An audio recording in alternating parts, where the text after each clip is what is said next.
Oh. Hello. I hope everyone can see. Is there anyone Hello. there? Anyway, this is Movie Mash. I'm Del Boy. This is Mr. CLJ and Mike Bailey. Mr. CLJ's got his own YouTube channel, Critical with CLJ, and he talks about stuff. We got Mike Bailey, who's partly in charge for Movie Mash, the Facebook group, and he does a great job.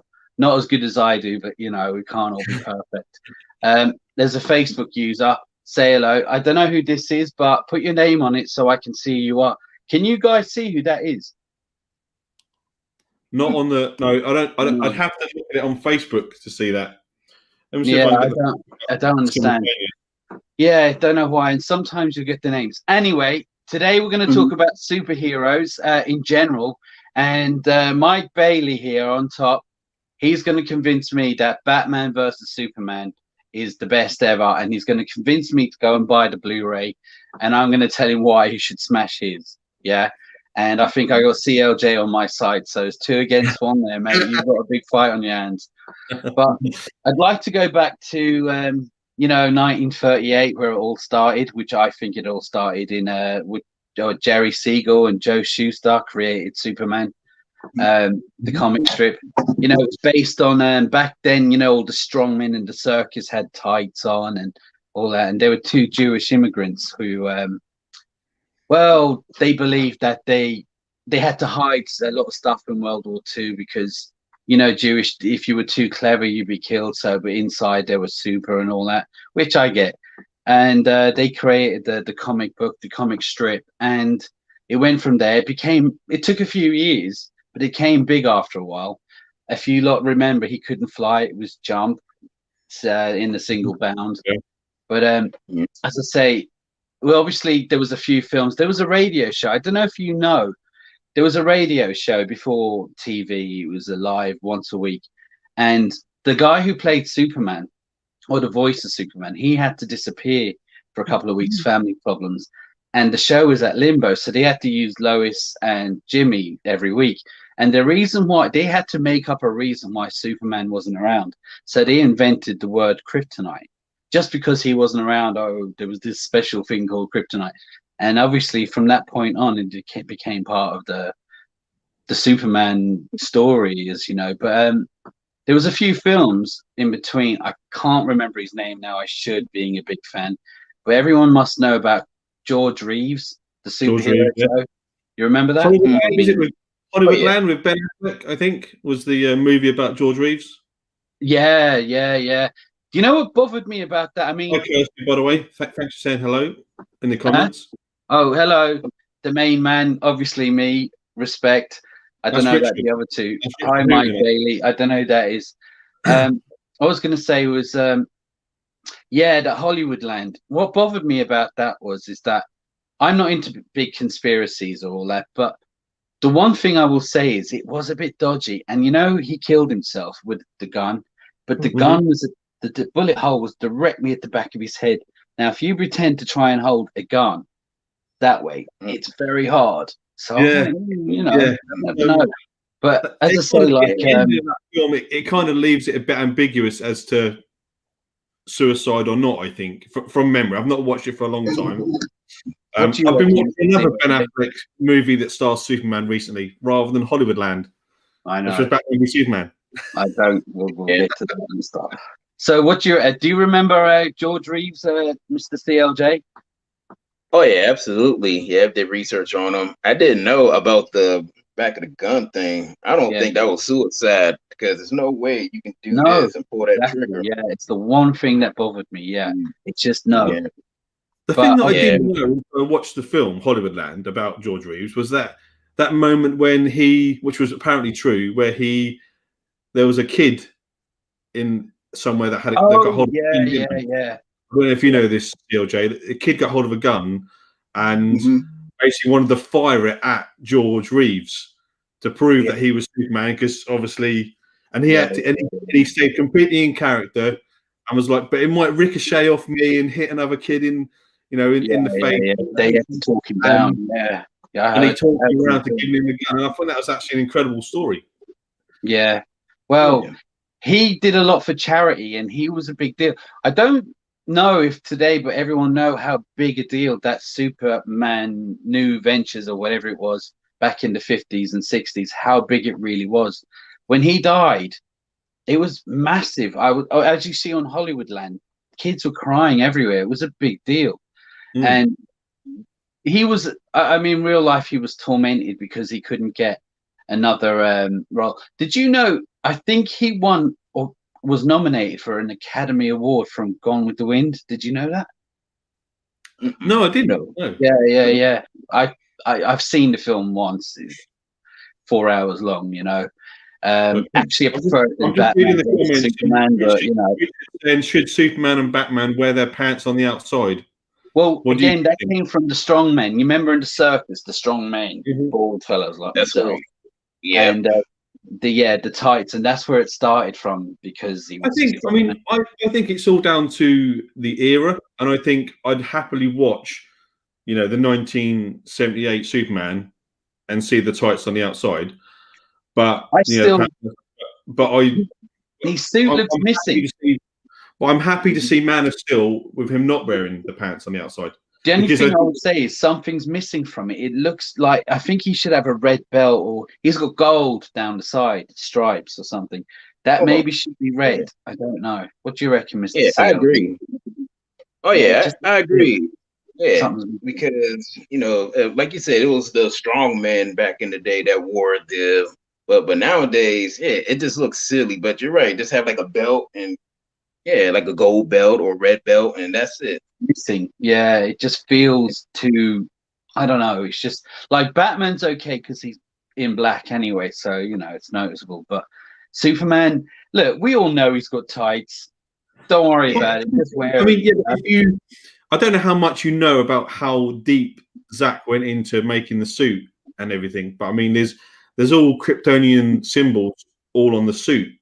Yeah, you know, and things like that. And I think it's purposely done it that way. He's purposely done it to distance itself from the 78 originals, for example. Yeah. And I think when I saw Man of Steel, I felt that was the most grounded, realistic version of a superhero movie, in the sense of how would the world react if an alien landed on Earth. And they've chosen to keep it in a really grounded, realistic way as much as possible inside the superhero bubble. I agree. No, I agree. Now, I liked Man of Steel. I didn't come out of the cinema buzzing like I hoped I would be. I waited since Superman Returns for this other Superman film, and I think the problem with Man of Steel, my opinion, was the same problem kind of with Superman Returns. I like Superman Returns quite a lot. I know people hate it, but I feel like it lacked that little punch at the end. You know, that extra little. It lacked any punch, didn't it? I think, if you remember from memory. Well, yeah, it was just missing. One of its biggest criticisms is surely that there is not enough actual action from Superman. There's not enough fight from Superman in Superman Returns.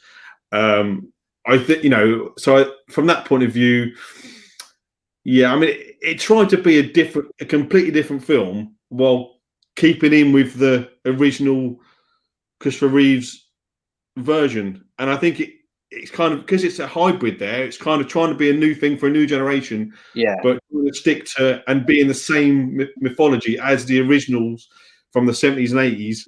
And I think that's what let it down. It can't do both. I think it had to be. Again, really liked it, but I will say that my opinion is what's his name? Bryan Singer was trying to do was he was trying to re-establish Superman after 20 years, bring the character back rather than all the action.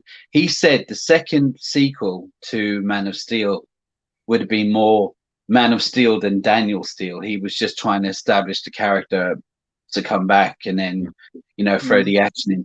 Do you know the story of the second Superman Returns? Do you know what happens? I haven't read it for a long time, but I did look at it a few years back. It wasn't 100% finished, but I don't know about the ending.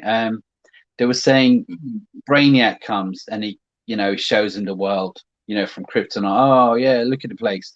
And you know, he was happy to see another Krypton and Kryptonian. And what happened was he showed him the world, and he says, "I don't get involved in their politics and da da da." Da. And Brainiac said, "But you can do anything. Why don't you sort this out, sort that out?" And he's like, "No, no, no." But he noticed Brainiac started getting involved in certain things and all that.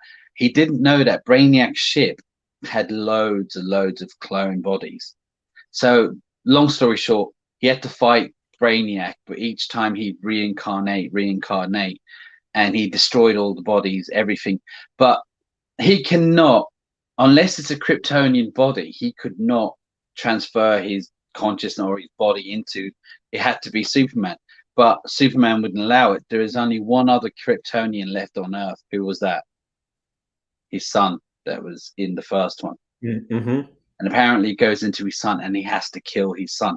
I was like, ooh, I don't know about that. And this is only like, it was only a rough draft of what was going to be. Now it sounds good up to that point. I don't know about killing his son. And but I really was looking forward to a second, because I liked Brandon Routh and I liked what he tried.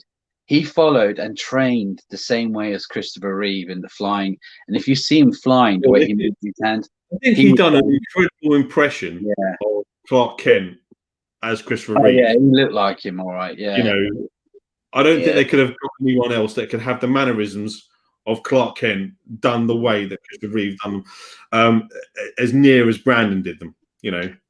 Well, I don't know if you know this, but going back to the '78 movie, well. It was Christopher Reeve's idea to make him slouched and bumbling and awkward and all that. On the comics and all that, he was actually quite a dapper. He was dashing and normal, like, you know. But Christopher Reeve said, let's try and change my hair and let's try and bring him as opposite as we possibly can with the glasses, as we can with and these voices lightened up a little bit, which...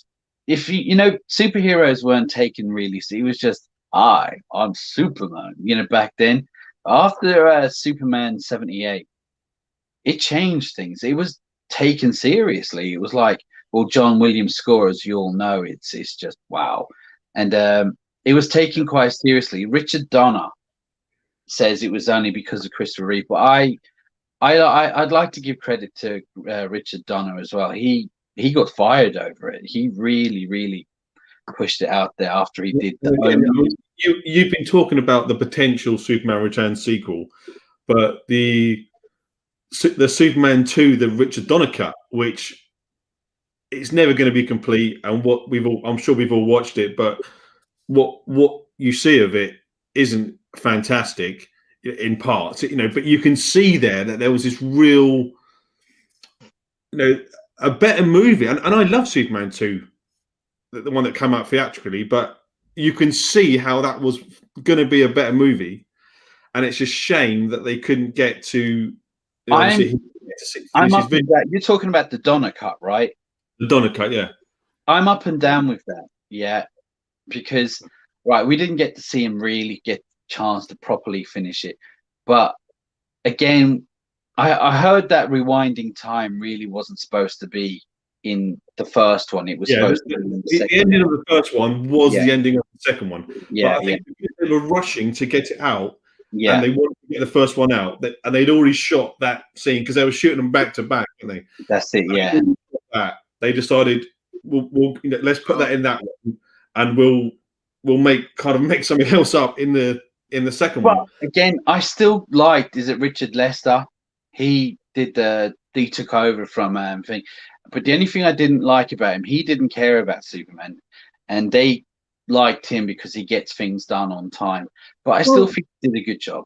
You know, I mean, for me, the biggest change that I saw that I really thought made a big impact on watching either the original theatrical cut or the Richard Donner cut was the scene where he's fighting Zod in Metropolis. And you've got the kind of laughter track, the soundtrack in the back of the theatrical cut, with people going backwards on roller skates and all of these things. Yeah. And in the Richard Donner cut, they completely just take the music out. There is no music, and it just makes it more. It just feels more serious and more like, oh, actually, they're in danger. And these people are actually in danger. Well, there's more of an action scene when you see him banging someone into a Statue of Liberty and all that. That was taken out of the theatrical, you know. What do you reckon, Mr. CLJ? What's better? Oh, which better, the Donner cut or the theatrical? Oh, either one, because back in the day, I was just glued to the TV. I didn't care which cut it was, as long as it's entertaining. That's very interesting fact how with the with the Justice League having two different cuts, and then this was going on like 50 years ago with the nearly 40 years ago. Well, with the Lester cut and the Donner cut, and I guess it's like I guess history repeats itself with DC superhero movies with different cuts. Yeah, well, I don't even talk about. I will get to that. You're right. I know it's King Kong versus Godzilla versus King Kong. Cheers for pointing that out and embarrassing me. Get off, block him. Yeah. There's Kirsty saying that she only likes the villains and she's watched the Joker. Who said that? Kirsty. All right, Kirsty. Hello. So the Joker's a completely different superhero movie altogether. If you want to class it as a superhero movie, it is in the same. It's from a superhero thing, isn't it? They tried to ground it. The Joker. I know they're saying, right. The thing that bothered me about the Joker is that he was really good on it. He did a really good job, but the Joker is a mastermind, a villain mastermind, who someone's already in Facebook jail. That's David Morton. All right, well, good. I'm glad you're in jail because embarrassing me. Anyway, that was their fault. They confused me. I felt he was too dim-witted to be an evil mastermind like the Joker. He's crazy, but he's really intelligent. The Joker. He planned stuff out.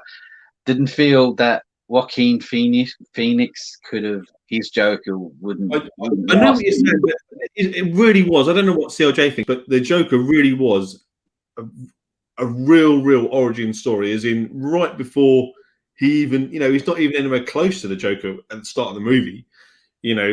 So there's plenty more to come, I think, from that character. I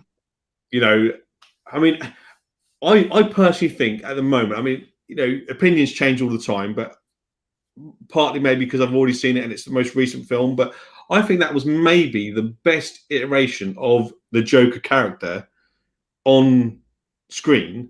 Now, what I'm going to say there is The Dark Knight is clearly the best iteration of the Joker in a Batman movie. So that's my little caveat I'm going to put in there. In a Batman movie, that's the best, The Dark Knight is the best version of the Joker. But as a Joker character, I actually was more compelled and enjoyed the Joker more. I know what you're saying. And they did say that it wasn't take him away from the Batman thing, and I get it. Even though they threw Batman in it, but Bruce or his dad. What's his dad's name again? Oh God. Thomas Wayne. Thomas, yeah. He they still added all that, but I just felt I liked his mum's name's Martha, by the way. Sorry? His mum's name's Martha, by the way. We'll get to that. We'll get to that. Right. What I was just saying is that I just felt he was just not intelligent enough to be able to pull off anything against Batman after this. I heard there's a sequel to that. Have you heard that there's going to be a sequel? I've heard they want to make a sequel, but Joaquin Phoenix, he's a strange fellow, I think. He's a bit of a... I don't know what CLJ's heard, but I'm not so sure that Phoenix wants to be in another movie. What do you reckon, CLJ? Did you like the Joker? Oh, my favorite Joker will always be Jack Nicholson's. I know. That's my favorite Joker. Yeah. Coolest background. Nice one, Al. True story. I watched Batman Begins in the cinema, Yeah. And then it ended with the Joker playing card. Yeah. And I turned to the person I was with at the time and I said, they've ruined that. Because you're not going to be Jack Nicholson. There's no way, you know, Jack Nicholson is iconic. Why have they gone down the Joker route?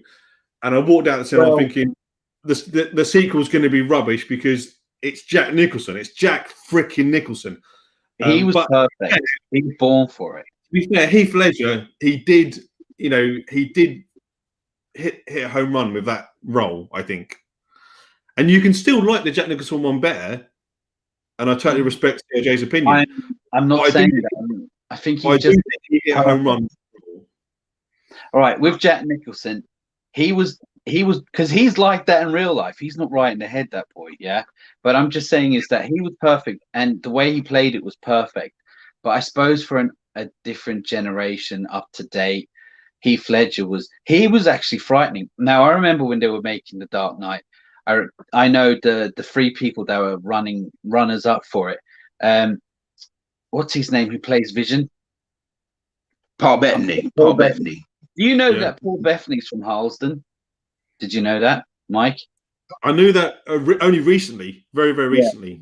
But that's where we're from, by the way, CLJ. But Chris. But the thing is that he was up for, and I thought, yeah, he could do it. Maybe he's quite sinister, and what's Steve Buscemi? How do you say it? Buscemi? Buscemi? Steve Buscemi. He was up, and I was like, yeah. When I heard Heath Ledger, I was like, fuck no. Sorry for swearing. No, I mean, I don't know if anyone wants another version of the Joker out there, but there's been some online petitions for William Dafoe, isn't there? Well, yeah, he's facial. Yeah. He looks like him, doesn't he? On the cartoon, William Dafoe as a good Joker, couldn't you? He's not. He would nail it. Yeah, he would kill that. The only thing is, he played the Goblin, which is Marvel's version of the Joker, and I think Spider-Man they wasted his face. Do you know, like they put him in that plastic-looking suit, and I'm like, you're wasting his face. You put the mask on. He had that. And I was like, you've wasted. That's the one thing. If they'd done the CGI route or something, or done something else, they'd probably end up like the Green Lantern.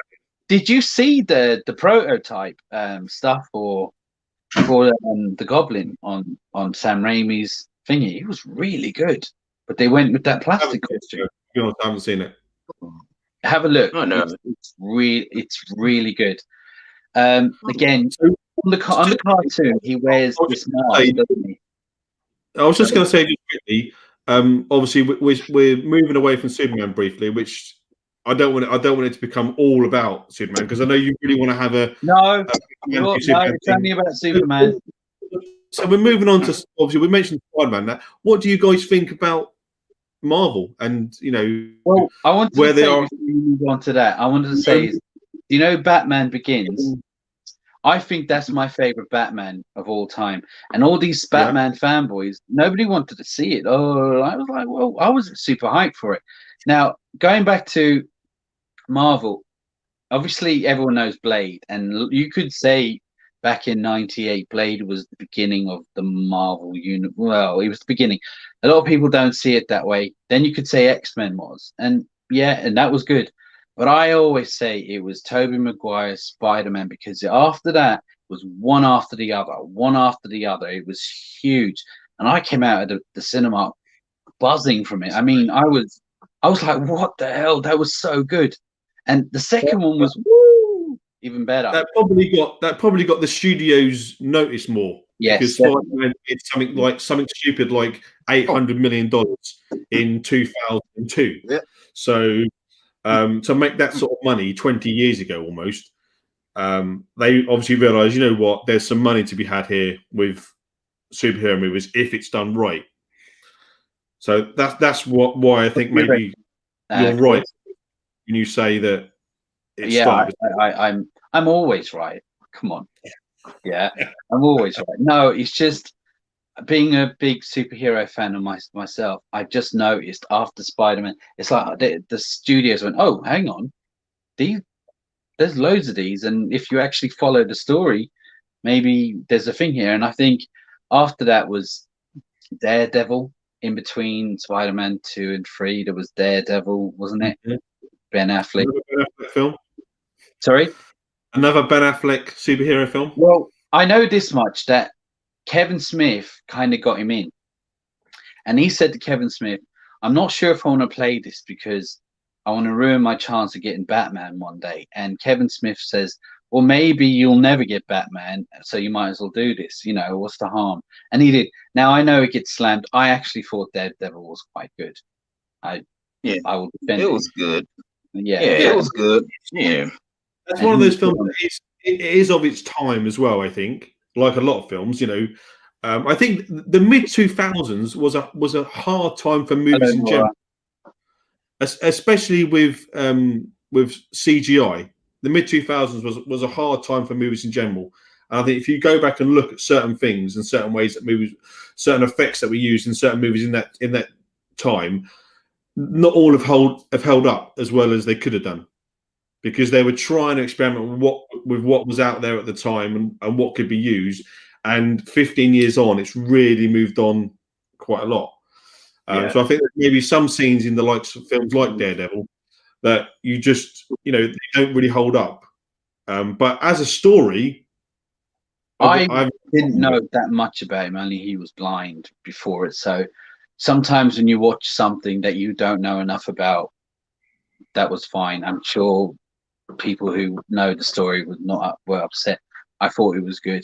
I stayed away from Elektra. I just same brother, same. Nobody saw it. I mean, Catwoman. That was another. That was another. Should we even briefly talk about female superhero movies? I mean, female superhero movies. I mean, what have we got? We've got Elektra, Catwoman, Wonder Woman, Supergirl, and Tank Girl, Captain Marvel. We've got we've got, is it Black Widow coming out soon or something as well? I really think like they've struggled to get a decent version that is universally accepted to be a good iteration of the character on screen. I think Wonder Woman was really good. I was going to say until about 2017 with Wonder Woman. Yeah. At that point, everything prior to that, you know, and I liked it at the time, but I'm not a huge fan of Captain Marvel, to be fair. Either was I, because there seemed to be a lot of politics surrounding it, and I was just, let's just watch a good superhero film. We don't need my absolute favourite Stan Lee cameo, because I know you know, Derek, but you might not know CLJ, but I'm a huge Kevin Smith fan. Shout out to Kevin Smith fans. So am I. I really like him. And when they put his Mallrats into the Marvel Cinematic Universe, that was just like, wow, you know. So I love that, but the film itself. Just before you carry on, someone, Facebook user, is going away. Bye, guys. Good luck. Just throwing out Guardians of the Galaxy. We will get to that if you stay about. But yeah, sorry, Mike, what were you saying? All right. What were you saying? Yeah, I was just saying. Like, apart from, I just felt that it was clearly just, we've got to put something out before Avengers. So let's chuck out. No, it wasn't terrible when I did eventually watch it. It wasn't terrible. A lot of people slammed it, and then there was the other side. Oh, it was brilliant. But I was it's good enough. But you remember Supergirl back in 1984? Yeah, with Helen Slater. Actually, the new one is as well. But as I was saying, I'm going to sound creepy now. But well, too late. Everyone knows I am. What I was going to say was, it gets a bad rap. I actually really liked Supergirl back when I was a kid, not because of she's hot, but because I did. The practical effects were really good on it, and there's a lot to like about it. And I like to throw it in there. It's part of the female superhero thing, and she gave it her all. She gave it everything. I think it was probably just the acting talent that was on, and the performances probably didn't live up to maybe partly the script and the vision of the director, because I do think the acting let it down. Well, I thought she brought her A game, but then you had Faye Dunaway, who was, I think she wasn't sinister enough or whatever, and there was a couple of bits and pieces, but in general, I liked it. But we got, speaking of female superheroes, we got we got what's it coming up? Black Widow, isn't it? Yeah, Black Widow. Yeah. I like her. I think she's all right. I think she's a little bit out of her place in Avengers, because you see that scene when the camera zooms in and you got the Hulk there and Iron Man, and then she's there with a little handgun. I don't know about that. But, I mean, every time she can throw her legs around someone and throw them to the floor, kind of thing. Oh yeah, she's handy on the sidelines. It's just, again, it worked. You know, she did her job. It worked. She fit in real good. Now going back to Iron Man. Now, CLJ, his favorite superhero is Iron Man, as far as I know, right? Yeah, that's right. So, were you a fan before the movie, or just because of the movie? Oh, way before. We're talking early 90s. I was a fan of Iron Man. I was a fan of, I was a fan and the video games too, and I had the toys and cartoons. Yeah, I wasn't into comic books like that because I was just drawing my own stuff. Sorry. I before Iron Man, I hadn't read up about Iron Man or knew much about him whatsoever. So it's nice to speak to someone who obviously had all that. I remember back when I was a kid on the arcade machines, there was a Marvel game, and Iron Man was my favorite. It was my first time knowing who he was, and I see him on. I didn't know that much about him. I knew him on the comics, and you ever seen Spider-Man the animated series back in the 90s? Where but I know the story that Tom Cruise was originally. They approached him originally about Iron Man. Yeah, that's right. He messed up. He turned it down. But I'm a big Tom Cruise fan. I know people are up, and I do, but I don't know if he could have brought what Robert Downey Jr. brought. I really don't. What he brought to that character. He is the heart. I know you could say Stan Lee is the heart and soul of Marvel, but he is literally Marvel now. And there's word that he might be a cameo in something else. I don't know if he will, but I think he needed that second chance too. Hollywood be quite cruel sometimes. They can be hard. They don't give you a second chance, and it can be quite selective who they decide to put away and not. But he needed that, and he brought it. And I think I don't think he got $1 million for the first Iron Man, and I think for Avengers he got something like 50. So good for him. And he's very charismatic.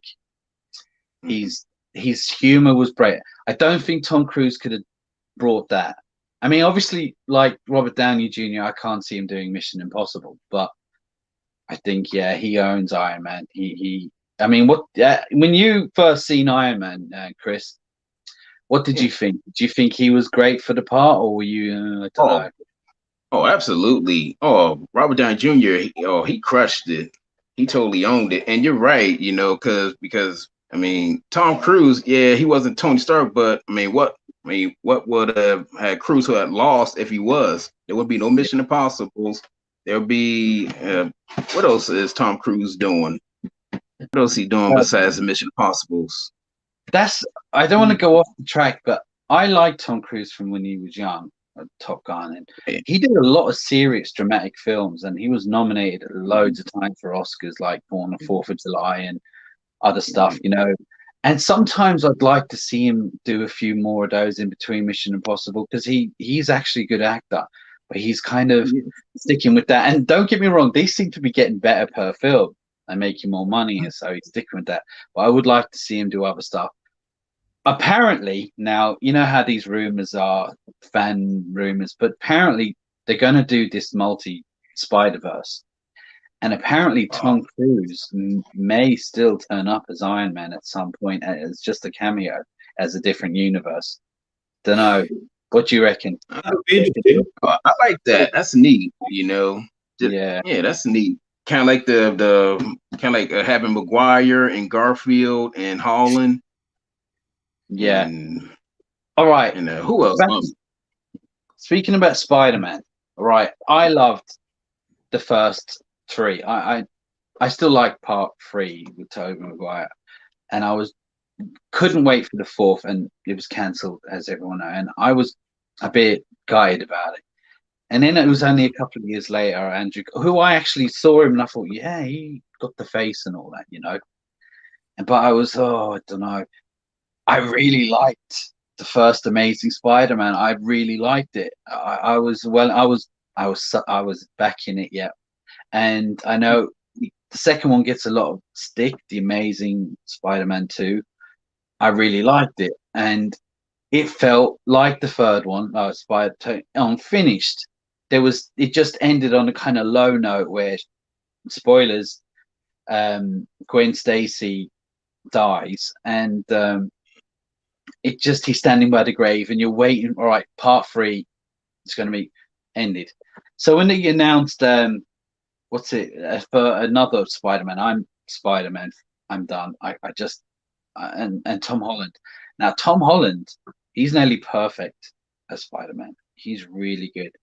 I'm not enjoying. I think they got the age right with Tom Holland, didn't they? Well, he is 25 or something in real life, you know. But, now, but I think when he originally actually done the, he went in for the to actually try out for Spider-Man. I think he was only like 19 years old. You know, he was quite young. Yeah, Toby was about 40 when he did it, wasn't he? Yeah. You know? He's got a gymnastics background, doesn't he? I think Tom Holland. He's got a gymnastics background. I don't know if you know that. Oh, I didn't know that. He's got a gymnastics background, so he's able to do some of those sort of flips that you see. He'll do without like wires and stuff because he can. You know, so that was an added thing he sort of brought to the role, I think. I don't know if it's nostalgia, but he's my favorite. But I understand all 3 of them have brought something different and good to the table. A lot of people say that Tobey Maguire's Peter Parker was better than Andrew Garfield, and Andrew Garfield Spider-Man, you know, but I thought they were. But I think Andrew Garfield was more like Ultimate Spider-Man, you know, the new version of him in the comics and stuff. But I mean, I think one of the biggest criticisms I hear of the Amazing Spider-Man and Andrew Garfield's version of that is he's a bit of a, for want of a better word, he's a bit of a dick, isn't he? You know, I mean, like his character to the villains. You know, he'll catch a villain in one. I can't remember if it's 1 or 2. He catches a villain, he puts him on the side of a wall, and he's just sort of shooting at his webs, and he's hitting him here, there, and everywhere, and he's kind of doing it for the laughs, a bit more of an, you know, it was just the way in which the scene was shot. I don't know. I think it was played for fun, really. You know, whereas like if you go to Tom Holland in say Captain America: Civil War, he's beating people up as well, but he's really doing it with humor. Whereas it kind of come across in I think Amazing Spider-Man that he's kind of doing it to make fun of the people as opposed for you know, there's a fine balance between making fun and taking a piss out of someone and, you know, being humorous. And I think sometimes Garfield maybe just not necessarily Garfield's fault, but the script and the way the film was made, it just made Spider-Man feel a little bit like, you know, he's making fun. Well, I didn't see that. I actually thought that bit you're talking about, I thought was quite funny. I think he wasn't long Spider-Man. He was just having fun with what he could do with someone who was doing something pretty bad. But again, I just thought he was great. What do you think, Chris, about all of the Spider-Mans? All the actors. Spider-Man. My favorite is Tobey Maguire forever. Andrew Garfield, that's my least favorite. Really? And Tom Holland, he's I don't like his either because he's so fixated with being Iron Man Jr., Iron Boy, Iron Kid, where I just said no. You know, we need the wisecracking. You know, Spider-Man makes his own gadgets. You know, he's independent. Peter Parker, he is smart, street smart. That's what Holland hasn't did in the MCU. They need to get on the ball with that. I think because Robert Downey Jr. is so popular, I think they threw him in the first Spider-Man to kind of give people a boost. I don't think they needed to do that. I think Spider-Man's going to do well on its own. What's his name? I agree. He felt like he was trying to live up to Robert Downey, Iron Man, the whole time. And you normally don't. You just get on with your own thing. What's his Uncle Ben barely mentioned in any of it, so I don't know. Just quickly, it will be tough to see Marvel movie in the future without Robert Downey Jr. I agree to a point. I think the Marvel films that he hasn't been in have done pretty good on their own, like Captain America and Captain Marvel and whatever. They've done pretty good. So I know what you're saying, but and he might do a cameo apparently in something. Like you heard about he might be returning. What's Chris Evans? You heard about that? I've heard about that, yeah. Oh, yeah. About that. Yeah. So I don't know how they're going to fit that in. Probably the multiverse or whatever they're going to do. But I mean, speaking about Spider-Man, obviously, and the multiverse, I mean, we all know there's another Spider-Man movie coming up, and the likes of Maguire and Garfield are confirmed, along with the likes of Doc Ock, for example, and William Dafoe. Kristen Dunst, she's gonna be in it, and Emma Stone. But Robert, they're all. I'm actually quite looking forward to that.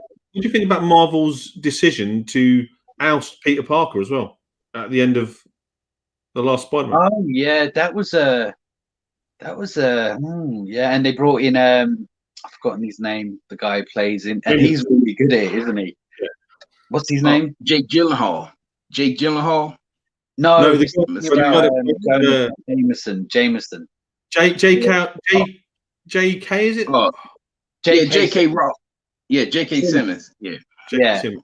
He came at the end and outed, wow, he's Spider-Man. Yeah, I know. Yeah, that was it was quite dramatic, but let's see. It's probably going to get fixed in the multi-universe, going to change things or something. I don't know.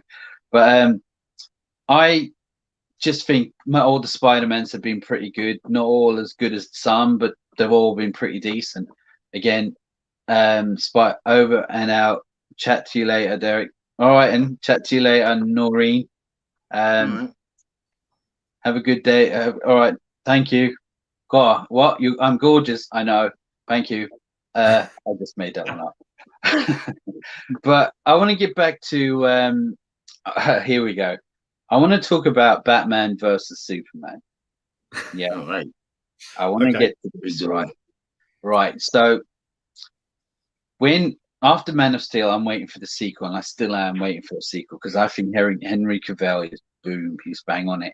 Again, I thought the problem with not the problem. The one thing that bothered me, and it's very like the comics, I was fatigued with the amount of action that once it started halfway through the film, it didn't stop. And when the fight at the end was Zod, I was a bit numb. Like I was like, I wasn't tired. It was good, but like that. And it was the opposite for Thingy, Superman Returns. But anyway, I'm waiting for the sequel. I think that's one of the reasons why. I think it's because I agree. I think they just went right, and they were right to as well. Superman Returns at all, but I think one of the things they said about Superman Returns was it didn't have as much action, so they just made sure what you're going to see. They were the comics and all that are like that, so good for them. Now, when they were talking about doing a new Batman or getting Batman in, my first choice was who I thought would be great was Brolin. What's his name? Josh Brolin. Oh, yeah, Josh. Yeah. Because I thought, he's for the Dark Knight Returns. He has that kind of gruffly voice, and I know he's been on Marvel now, so he's over there, but he had that kind of, he's quite hench as well. If you see him, he's quite built, and I can see him being quite angry and aggressive. When I heard you wasn't a fan of Batfleck? Sorry? You wasn't a fan of Batfleck? No, when I heard Ben Affleck I was on the radio, I was like, whoa, didn't see that coming. When I heard I was really happy. I was really happy about it. I was like, yeah, because I knew through watching Kevin Smith and all that, how it was a big deal to him. And I do think he would have fit the character. I didn't realize how tall Ben Affleck is. He's something like 6'4", something like that. Yeah, you know, he's very tall. Yeah, I didn't think so. But he's quite. You see him on the film. He was big. Now, Batman versus. When I heard the announced Batman versus Superman, I was no, because I knew straight away Batman would have to win because they have to make him. I knew they have to make him win. He has to be relevant. They have to show how he can fit into the Justice League and hold his own. So I was like, right, so Superman's going to be a whipping boy just to show all this. Now, logically, if you can call Superman logic, he just fly up like a little bit up in the sky, and laser, boom, gone. And you've seen these lasers on Man of Steel, like they're no joke. So now, I want you to tell me why. He wouldn't do that because he's Superman. Yeah, no, I know, and. But all right, go on. Tell me why it's. Come on, tell me why it's really good. Well, it's really good. Well, I mean, for starters, you have to watch the Ultimate Cut. You can't take it on the theatrical cut. Yeah, so that's fine. We have to be talking about the Ultimate Cut here. Because I think the Ultimate Cut, I think it puts in about 1/6 of the movie. That's how much goes in to the movie. And it just gives a lot. I mean, I think before that, I think there's only something like 45 lines that Clark speaks in the theatrical cut, something like that. So, and I remember coming out of that movie, I was devastated that they'd killed Superman because I'm a huge Superman fan. I was like, they killed him. I can't believe it. In his second movie, it just seemed a bit premature. Well, was it a sequel to Man of Steel, though? Was it? Well, I mean, did you actually hear for starters? Did you hear when I heard the announcement of? Yeah, I was not happy.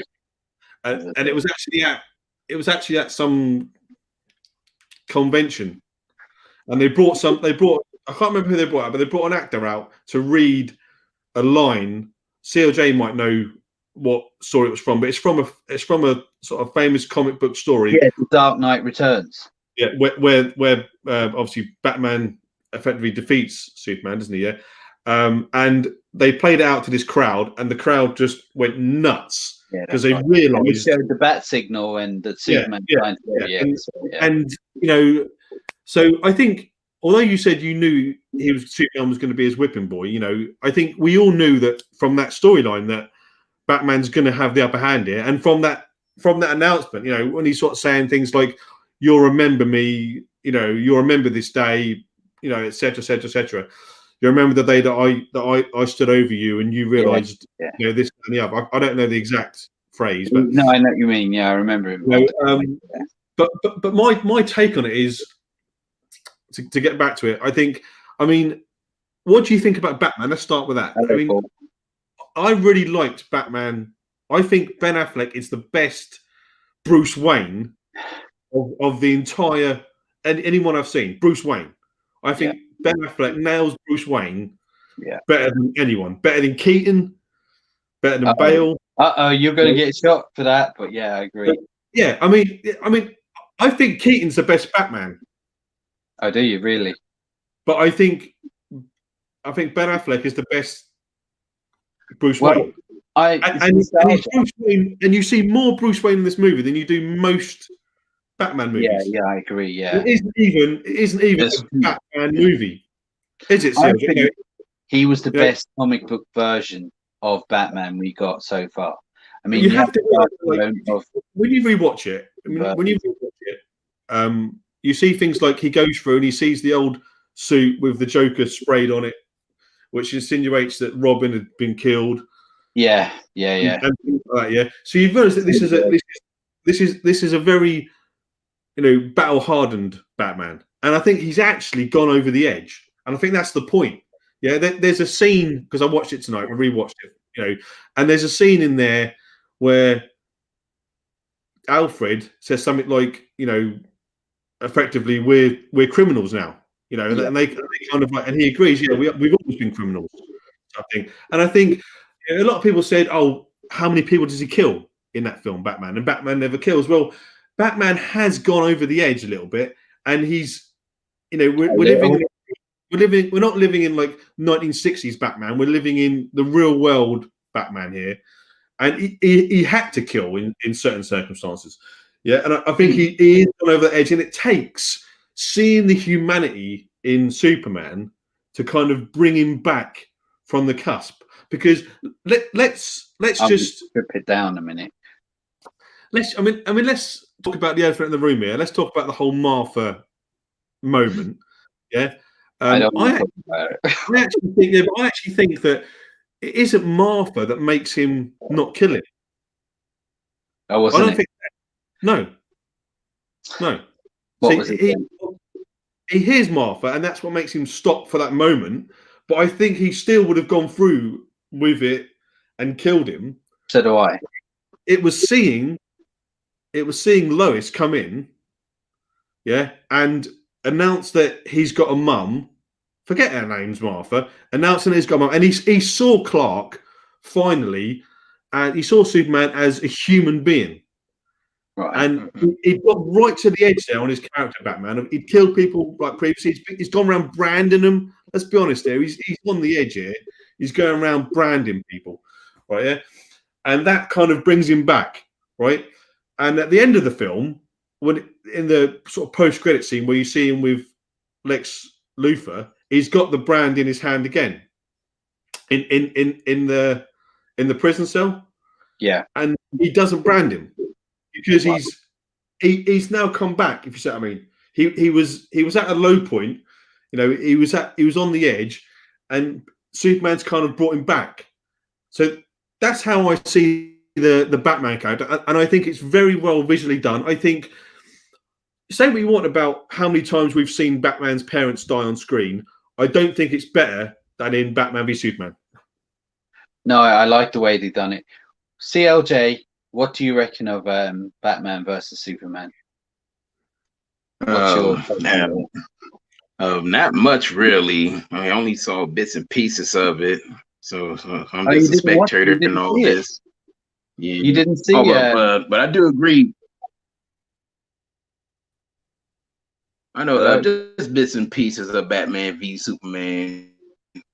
But I do agree with Mike. Ben Affleck did make the best Bruce Wayne bits and pieces and reading the rest of it. Well, yeah, but definitely Ben Affleck. Oh yeah, I definitely agree 100%.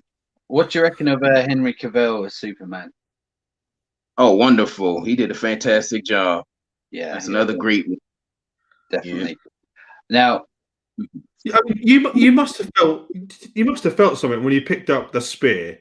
All right, let me tell you now, Mike. You knew what was coming. You must have felt something. Come on. All right. You're a massive Superman There's fan. good points. There is a couple of good points in Batman versus Superman. There is some really good things. But to me, the whole film is illogical. It just doesn't. All right. First of all, I do agree. You heard I didn't want this film to happen because I knew the outcome. But, right. So, first of all, they killed Jimmy off, which is a massive character, and I didn't like that at all. I was not. Well, so that's him gone. Actually, I've always felt that as well. Yeah, but I rewatched it. Having rewatched it today, and I could be wrong, but I rewatched it today, and there's a scene where like the CIA are talking about it because he's working for the CIA. Yeah. Yeah. They obviously find the bug in his camera. I didn't mind that he was working for them at all. I thought, right, yeah. They actually call him by another name. Something from memory, something like Tanner. Yeah. All right. So I'm wondering whether or not this might just be a curveball. This might be something that you might find out in future movies. You don't know. But is that actually Jimmy Olsen, or is that just a bloke called Kevin Tanner, for example, who's playing Jimmy Olsen because Lois Lane's expecting to see Jimmy Olsen? Maybe, but they need to establish that a bit more because now everyone's saying Jimmy's dead. And all right, maybe I heard. What's the guy from Superbad? The tubby fella. Oh God, Jonah. Is it Jonah? Jonah Hill. Yeah, I heard at one point he may be playing Jimmy, which I'd be up for. I think he'd be brilliant, but I think he might be a bit too old now. Anyway, so getting back, right? What you were saying about Batman, he's on the edge and all that. I know what you're saying, because a lot's happened to him and he's been through that. But first of all, yeah, a lot's happened to him, but he's been here before a lot, and he shouldn't be crossing the edge like that. And because he's crossed the edge badly, then he shouldn't. There's no coming back from that. From killing people, there's no coming back, and then joining the Justice League, and that you just no. So that's where I didn't like that. But apart from that, I thought Ben. Okay, so Wonder Woman kills loads of people. I know, but you see, she's a member of the Justice League, and you wouldn't deny her a member of the Justice League. No, but you see, Batman's thing was not to do that all the time. He was his thing. I won't cross the line. It makes me like them, and he has, and he's crossed the line. Wasn't that? I mean, Superman's thing was not really killing people. I mean, how much did he not? That Zod thing you're talking about? Yeah. So I wasn't happy about that myself, but I suppose you look at Superman. I remember the trailer for Man of Steel. Just going back one movie quickly. I remember seeing the scene where he gets on his knees and he's crying. Yeah. And we all thought, what the hell is he crying at? As Lois died, there was all these theories out there at the time of what could he possibly crying at. And then to find out that he's crying because he's just killed someone, so the last Kryptonian. Yeah, and so Superman really doesn't want to do that either. But I just feel Batman, he openly admits he's a criminal in the movie. He openly admits it. Yeah, I know, but the fact is, once you're a criminal, he's crossed the line now. He's the same as the Joker, and he's been through this before. He's been in bad situations, but he's gone to all right. So I'll let him. All right, I'll get that. But then you've got Lex Luthor. Oh, give Jesse Eisenberg a chance. I was like, okay. Ding, ding, ding, ding, ding. What the fuck? What are you on about? Lex Luthor, right, is charming. Do you know my first choice was Billy Zane for that? And if he acted like he did on the Titanic, very charming. He's a handsome guy, rich, but behind the scenes, he's a horrible fella. Anyway. Jesse Eisenberg gets as much hate as Jar Jar Binks. He's on the same level, if you ask me, right? Because at least Jar Jar Binks was just a side character. Lex Luthor is a big character. But what I was going to say was, what was his motivation? What, Lex Luthor? Yeah, what was his motivation? His motivation, I think, is he, in his world, he wants to be all powerful. Yeah, he wants to be the most. Forget about like, oh, I want real estate and all these sorts of things from previous iterations of Lex Luthor, right? He's in the 2000s, 2012, 2015 world that we live in. He just wants to be the most powerful human being. What then? By making Doomsday, right? So then. But what he wants to be able to have power over a god. He looks at Superman and he realizes he's a god. He's effectively a god. There's statues there. There's people. He gets that guy to write false god over that statue. The guy that lost his limbs. Yeah, right. He manipulates him to do that. Yeah. He wants to be able to have that power over the god. And there's that scene on top of the heliport where he's basically when he's throwing the pictures down, or Superman goes down on one knee and effectively he's kneeling before, rather than kneeling before Zod, he's kneeling before Lex Luthor because Lex has all that power over it. To me, that didn't come across. It didn't come across that way to me. It just like he was just a madman and he was more like the Riddler. Also, Batman is the world's greatest detective, but he couldn't figure out Lex Luthor was causing all this. I know he had his own motivations anyway, but Lex Luthor was causing all this. He couldn't figure it out. And going back to the fight, Superman getting hit by kryptonite, he didn't know what it was, and he did, and that was fine. But getting hit the second time, no do. Yeah, no, I was not impressed by him. The second time, no. What do you remember about the second time? Well, he shot it at him again. He reloaded and shot it, and they both ran at each other. Because, they're quite far there. Obviously, but he can see to another planet. he keeps telling him he doesn't want to hurt him, but he's got to a stage now, I think, where Superman's like, you know what, this guy's really trying to hurt me, so I am going to have to, you know, go full on. Yeah, there's a bit where like he crunches his hand ready, sort of thing, as if, you know. Well, he bashed him into a building and flew him up. I mean, that would have killed anyone, really. But about to run at him, and so he's not as if he's standing right above him. All I'm saying is there's distance there, so you've got the time. You need a bit of attention, and as you've already said, how else? There's no other way. You know what? I thought that was clever. I thought I don't know what CLJ thinks, but I thought that was clever because the way I absolutely loved the scene where he's punching Superman in the face. Yeah. And then Super gets his power back. Yeah. Right? Yeah. That's an amazing scene. Right? Now, the only way they can carry that on and let them have any sort of fight is if he gets hit again. Well, I personally thought, he's over. Superman can just get him up. No, I thought Batman hit him a second time was silly, but you see, I thought what they should have done was after he beat him, and then Superman realized, okay, you've taught me a lesson. Yeah, you could take me down, but hitting him the second time, I was no. You just no. He couldn't do it. Now I know what you're saying. The distance. Shoot Superman from a bullet, a sniper, 100. He'd see it. And he didn't see this. And I was like, no, you can't. No. Again, I didn't see Lex Luthor's motivation. Batman couldn't work out why he was doing it. Batman crossed the line. Let's just talk about Batman. When you talk about Batman doesn't work out, Lex Luthor's doing it. No one knows that. Oh, I know Lex obviously works it out, but pretty much no one in any of the movies knows that Clark Kent is Superman because of this. Yeah. Well, so you have to stretch it a little bit. You have got to stretch it. You know, it's a superhero movie. You've got to stretch it a little bit. I know, I agree. I'm allowing for certain things. Now, as I say, the film, the storyline, it didn't make sense. There were so many other ways you could have done it, and they didn't. I mean, it's not perfect by all sense, but I mean, and there's one thing I personally wouldn't have had the Justice League cameos in there. The Justice League. I wouldn't have had the Justice League cameos because there's no. I don't see the. All right. Oh, that's what I was going to say. What? Can you hear me? I can hear you. Yeah, I can hear you. What I was going to say was I didn't get the bit where he was dreaming and the Flash came back saying it was Lois or something. Oh, don't trust her or something like that. And I was.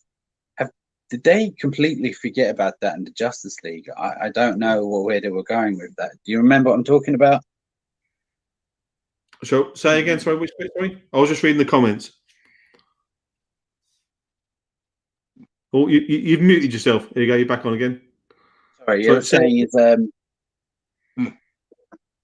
yeah. When what's his name came back? The Flash came back to Batman when he was dreaming.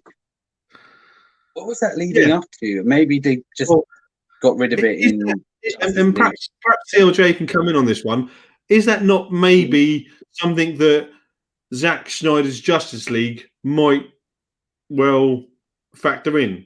Because absolutely. Because kind of what I said earlier, how Batman v Superman and Justice League was just prematurely made, and had DC just took their time to bake it, to nurture it and all of that, it would have made sense. You're right. It's just all cobbled in left and right, and they kind of like throwing the fact that forward without looking at it. The fact we got the Joss Whedon version of Justice League, broken down, not as long as, nowhere near as long as probably Zack obviously wanted. I mean, what is it, 4 hours? Zack Snyder's Justice League. It's been announced as so nowhere near as long as he wanted it. I think you're going to see a lot more Flash in there, and that might well factor in. What did you think of him, by the way? What, Flash? Oh, yeah. Well, first of all, I'm going to say I've never seen the TV show. I did, yeah, I've watched it. Right, so I can't compare him to the TV show, but I thought he was good. I was hoping for better. I found he was the comic relief, and I didn't find it funny. I was hoping, because I was up for him playing the character. I still am. I didn't find he was just a comic relief. I didn't find him funny. I stopped watching the Flash TV show and it became Irish show. You probably haven't heard that, but it became the Irish show. Have you heard that, CLJ? Have you watched the Flash TV show? Oh no, no, I haven't.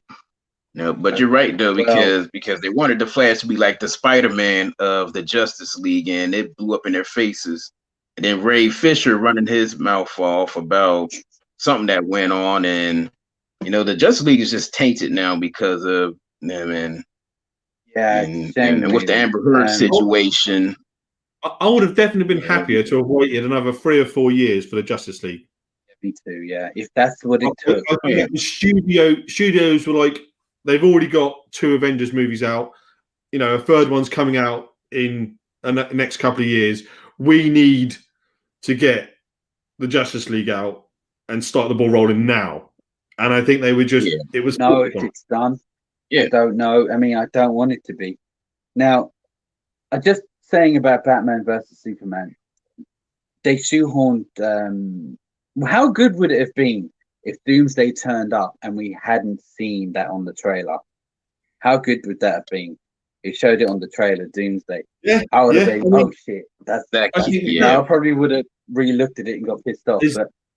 There's two trailer moments that in superhero movies that I think would have been so much better if they hadn't been in the trailer. One is definitely Doomsday, 100%. Like you say, that would have been, because up to that point the movie's almost finished. And then you might start thinking, oh, what is in the ship? What is he creating? And you might even guess correctly and everything else. But to then for it to come out and you to see Doomsday, I think would have been a bigger impact. But that and seeing Spider-Man in Civil War trailer.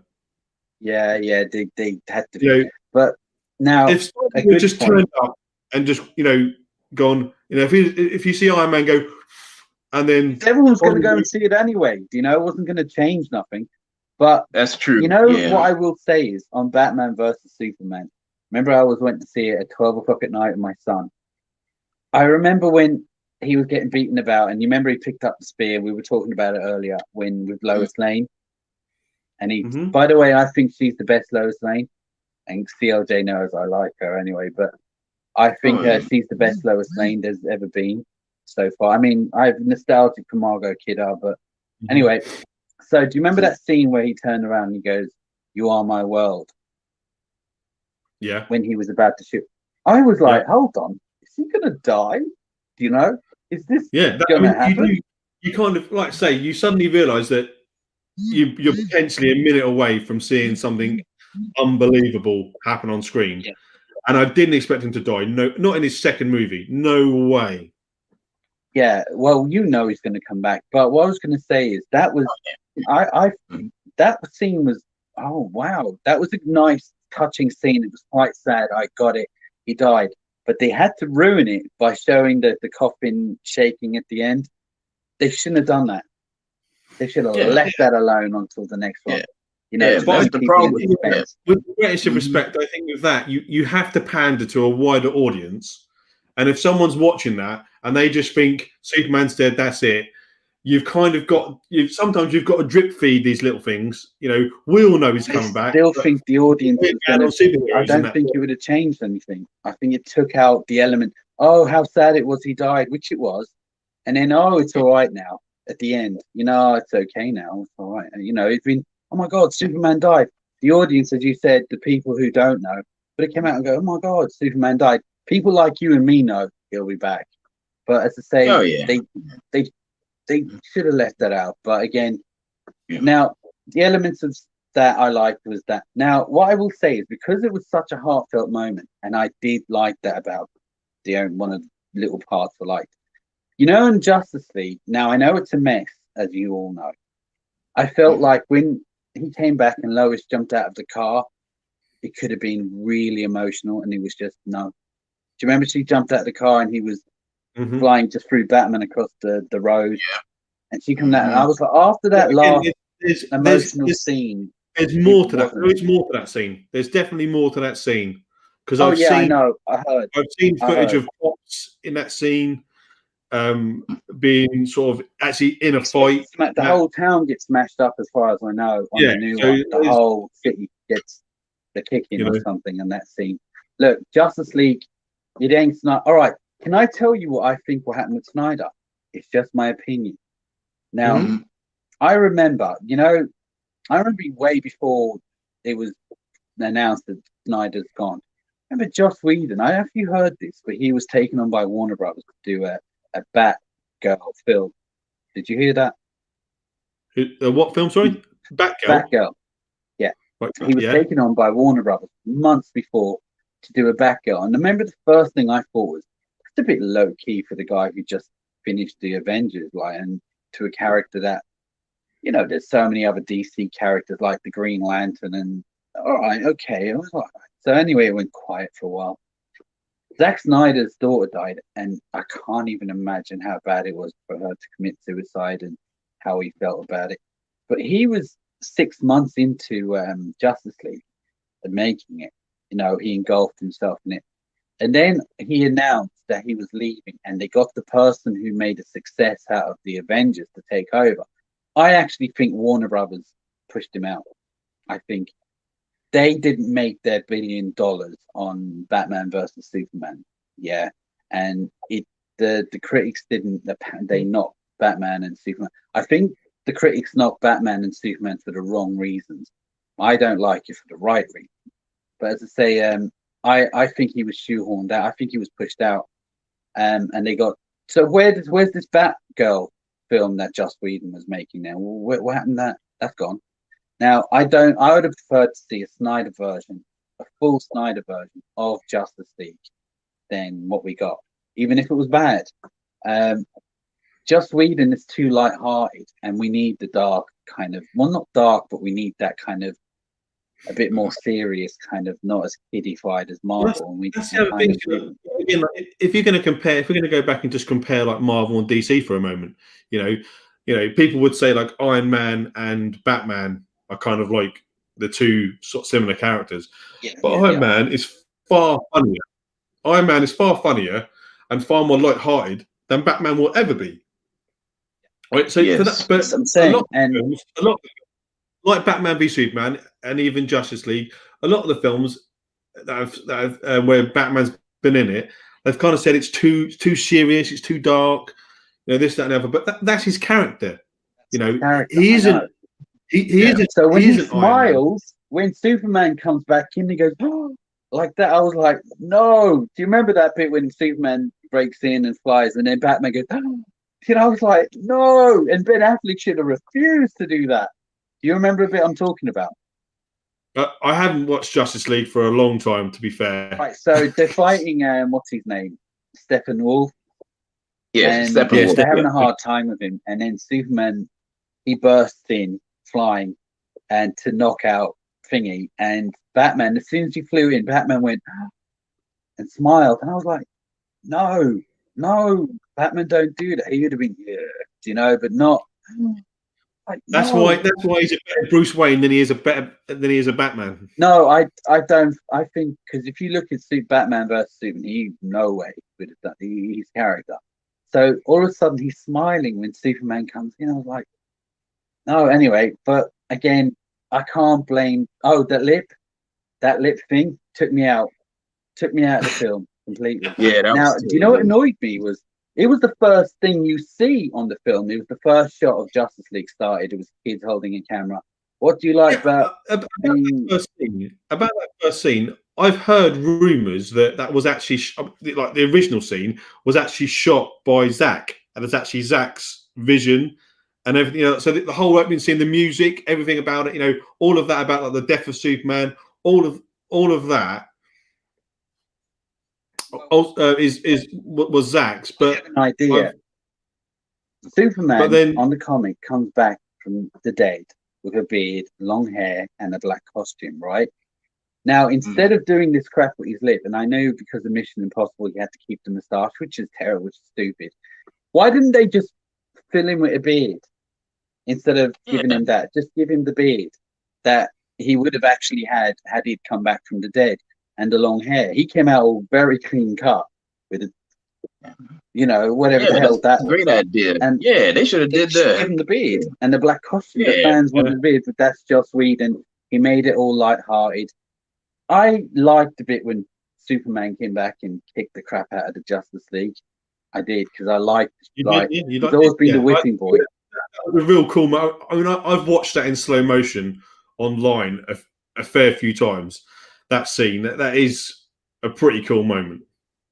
Well, I like the DU bleed to Batman. It was like, oh shit, do you know what I mean? Oh shit, and he gave everyone a hiding end. I think even Aquaman was.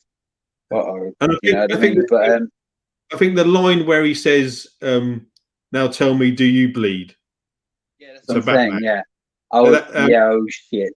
But and that was actually one of Joss's lines. That's one of the few things. Joss is a good director in general. Like if you've seen Firefly, and I like him. He's good. Yeah, I mean, he corrected the mixture and the mashing around. I'm a huge fan, so I'm a huge Joss Whedon fan just because of that. I think he's great, but it just wasn't the project for him. Yeah, he was fitted for Avengers, but they thought, oh, he brought Avengers. Let's get him to do the DC version of it. And I do think he was kicked out of it, Snyder. Man of Steel didn't make the $1 billion.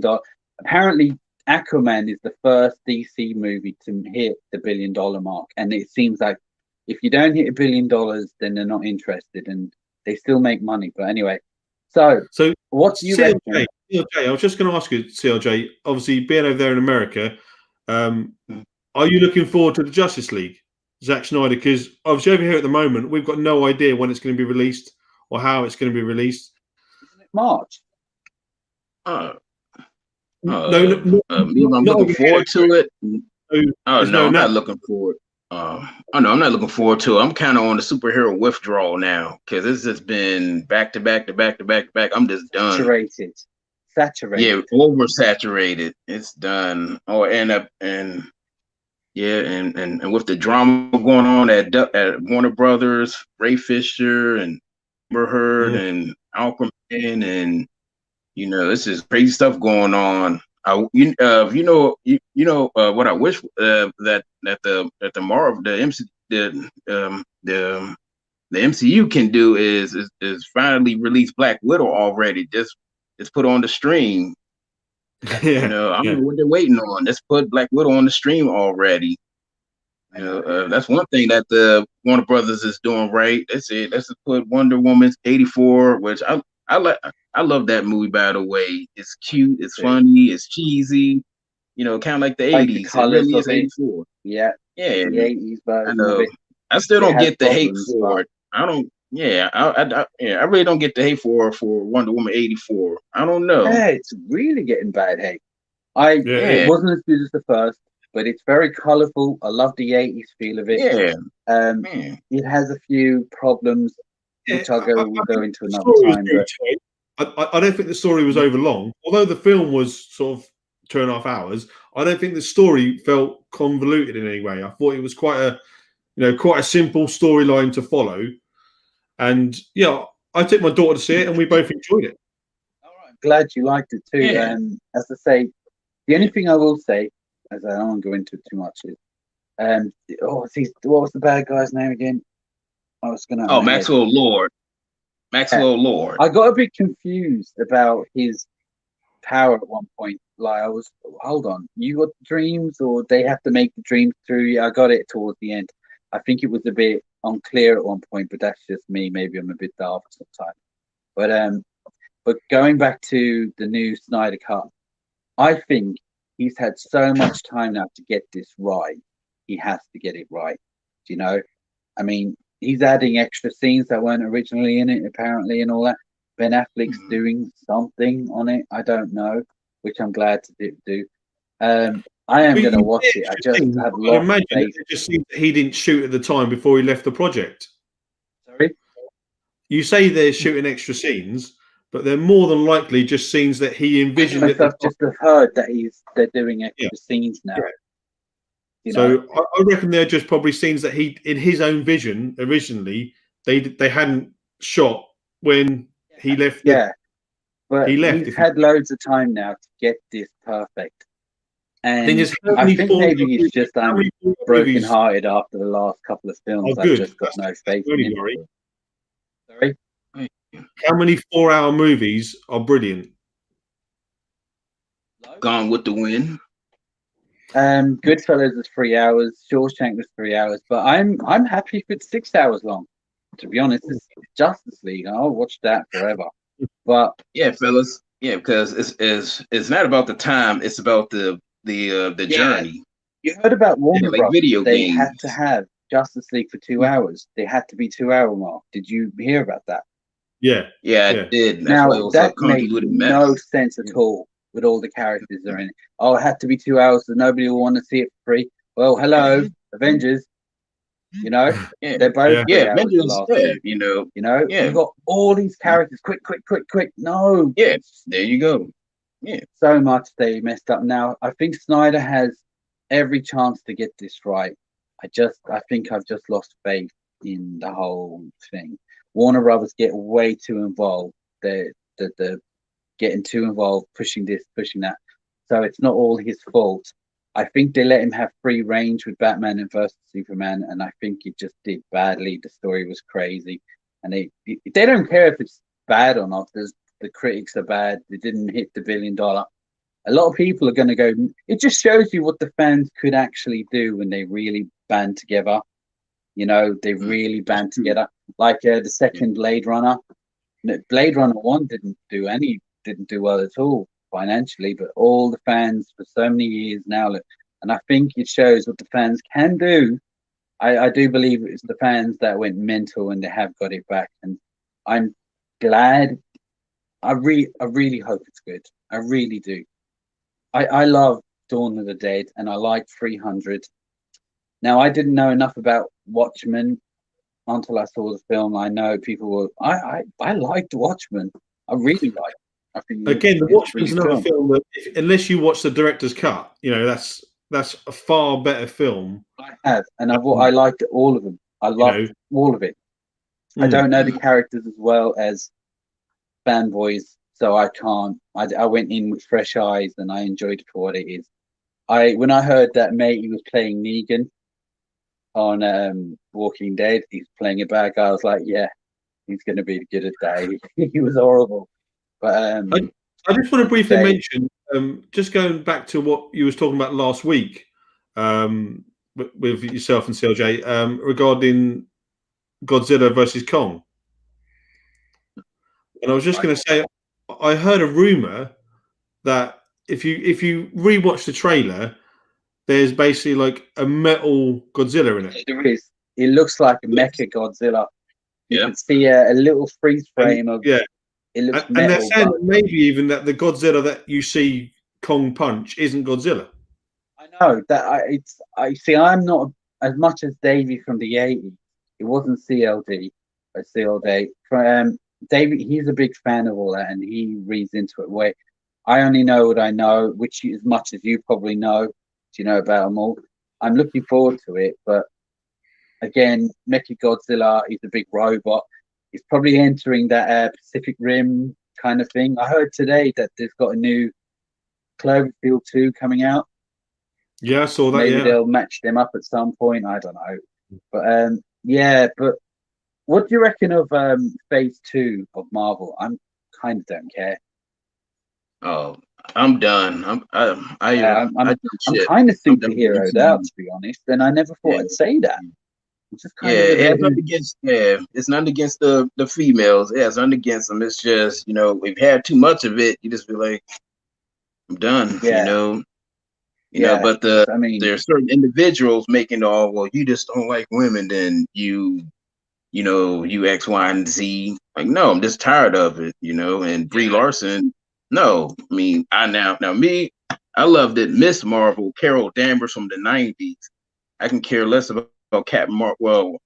The Captain Marvel from the 2000s, but the Captain Marvel, Genius Vale from the old days. Oh yeah, but Captain Marvel, Carol Danvers, no. But Carol Danvers, Miss Marvel, yes. Well, I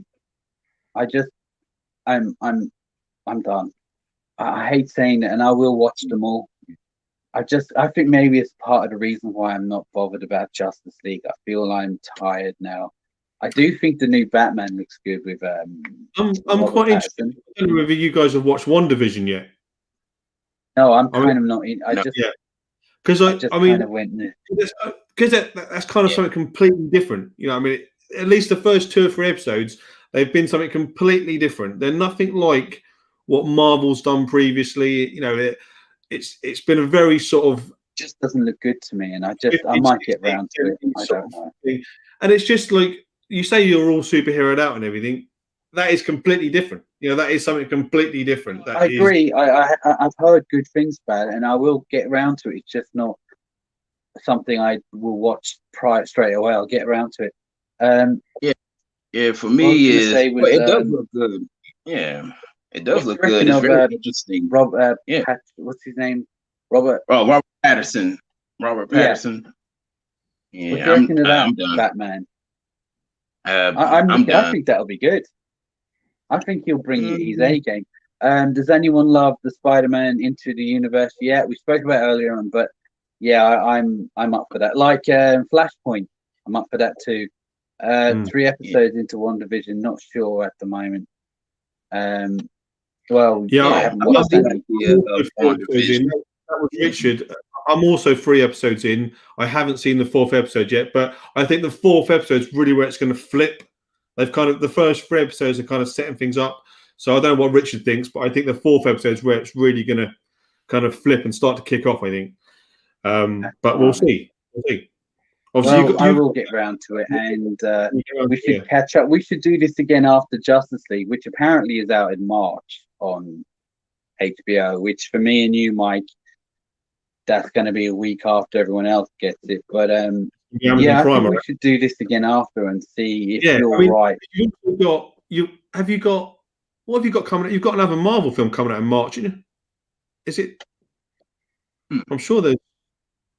I could be wrong. I haven't heard nothing. Because you know yourself, everything with the last couple of years is changeable. Anything changes. Like even the other day, we heard King Kong's been put back another week. You know, I think that's because of Justice League. Sorry, I think that's because of Justice League. Really, I don't know. Because you think it's coming out in March and it's all on HBO, so they've pushed Godzilla back a week. Heard enough about it. But you know what? That could all be pushed back to his big debut. If you know what I mean. I was expecting superhero from. I was expecting superhero from the off, which was my mistake. He's referring to WandaVision. Richard's talking about WandaVision, which is I think he is anyway. Which it definitely isn't superhero from the off. 100%. It's definitely not. I didn't care enough about. Which is why I said you guys should check it out. It's really not. Sorry. I didn't care enough about those characters on Marvel. I liked them. I didn't care enough about them to watch a TV show just based on them. But again, he's a Harlesden boy, so we probably should watch it. But and he's going out with he's married to Jennifer Connelly. God, boy, you know.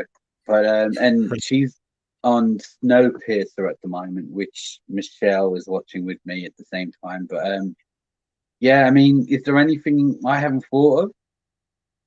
I don't think so. No, I mean, like I said, I'd really like to do a round 2, like you say, in a couple of months' time when there's some more up to date things that we can discuss, and I'm sure by then you'll tell me that you've bought Batman v Superman on 4K.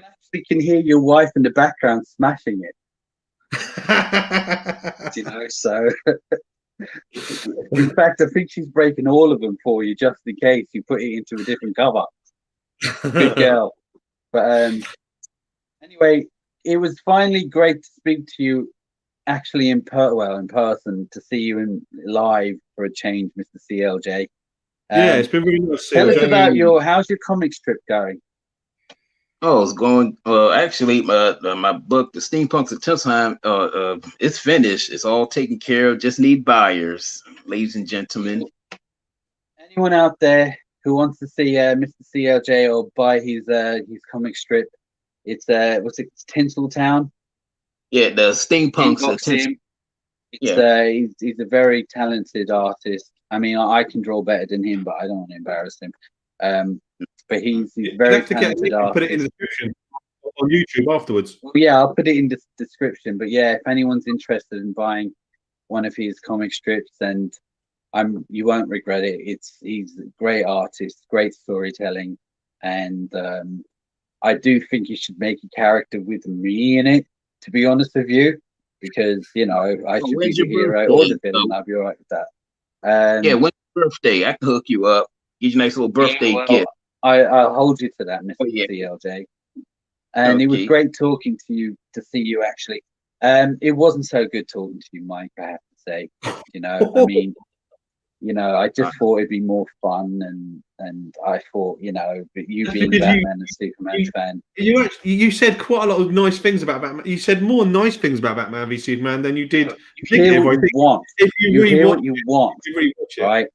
You hear what you want. No, I didn't like it, and I'm actually going to buy it so I can smash it. Okay, that's what I'm going to do. It was lovely to have this chat with both you guys. It's been great, especially me. Well, listen, I'm going to let you two go, and I'll talk to you later on and message you and all that. And thanks for everyone to watching here at Movie Mash. These two guys are part of the reason why Movie Mash is doing so well. I'm the main reason, but these two are help now and again. Anyway, look, I'm going to take care, and it was nice to talk to everyone. You two, talk to you later. All righty then. See you. Bye. Bye. See, my phone, this is broken, every time. Every goddamn time.